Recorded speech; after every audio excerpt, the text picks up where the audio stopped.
কুমড়ো ক্ষেত থেকে অনেকগুলো তাজা তাজা ফ্রেশ ফুল উঠিয়ে নিয়েছিলাম, আর এগুলা অনেক সুন্দর দেখতে। মাশাআল্লাহ, দেখতেই পাচ্ছেন এত সুন্দর ফুল।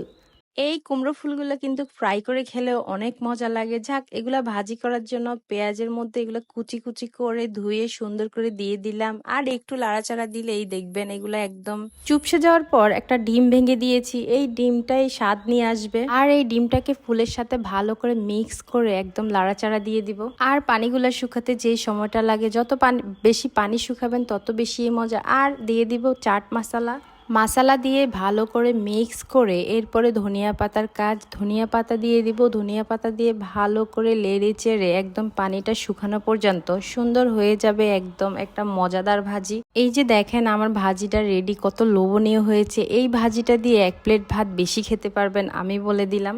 গ্রামের আনাচে কোনাচে কত মজার মজার রেসিপি যে লুকিয়ে আছে, আসলে এটা অনেকেই জানে না, আমিও জানতাম না।